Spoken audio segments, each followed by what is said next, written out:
అన్నట్టు నిన్న వరంగల్ జూ పార్క్ల మంత్రి కొండ సురేఖ మేడంను చూస్తుంటే మన ప్రధాని మోదీ సారి యాదొచ్చిండోలా నాకైతే. అగో ఎందుకట్లా అంటారా, ఇక అప్పట్లా మధ్యప్రదేశ్ కూనో నేషనల్ పార్క్ల శీతాలు నిడిచిపెట్టే కదా మోదీ సారు, సేమ్ గట్నే వరంగల్ జూ పార్క్ల తెల్ల పులి నిడిచిపెట్టింది మంత్రి మేడం కూడా. అరే మనం వచ్చేటాలకే తెల్ల పూలని ఎంక్లోజర్ లోపలికి ఇడిచిపెట్టినట్టుంది కదా మేడం.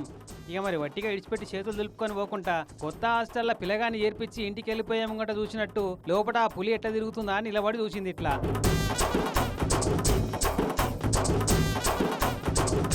ఆగో ఎంతసేపటికి ఇటు దిక్కు చూస్తలేనట్టుంది పులి. ఏయ్ పులి, మంత్రి గారు చూస్తున్నారు ఇక్కడ, ఇటో పాటు చూసి బాయ్ చెప్పినట్టు చెయ్యి. అస్సలు చూస్తలేదు. ఈ పులి పేరేందో గానీ ఈ పులి కేర్ టేకర్ ఎవరో పిలువురయ్యా జరా.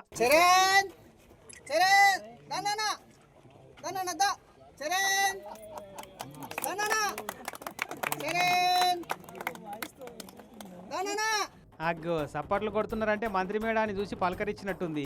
ఇక ఇప్పుడు ఓకే, చలో రైట్. కొత్త జూ పార్కు, కొత్త మనుషులు, కొత్త విజిటర్లు, అంతా కొత్తనే. అయినా వరంగల్ అంటే అడవి శాఖ మంత్రి సొంత ఇలాకనే కాబట్టి ఏం ఫిగర్ పెట్టుకోకరా శరణు, కుదిరినప్పుడల్లా వచ్చి పలకరించిపోతుంది మంత్రి మేడం.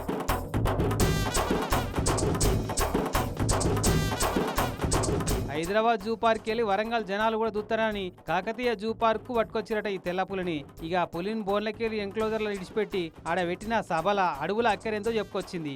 అటనే ఈ జూ పార్కులో ఉన్న జంతువులను చూస్తేందుకు వచ్చేటోళ్ళు కూడా దత్తత తీసుకుంటే బాగుండు జంతువులను కోరింది. ఇక కాకతీయ జూ పార్క్ యాప్ ను కూడా షాల్ చేసింది మేడం. ఈ యాప్ డెవలప్ చేసుకున్నట్టయితే మనం అందులోకి వెళ్ళి ఏ క్వశ్చన్ అడిగినా కూడా మనకు జంతువులకు సంబంధించినటువంటి ఆన్సర్ వెంటనే మనకు వచ్చేస్తుంది. మొత్తానికైతే వరంగల్ పబ్లిక్ వైట్ టైగర్ ను చూసే భాగ్యం కల్పించింది మంత్రి కొండ సురేఖ మేడం.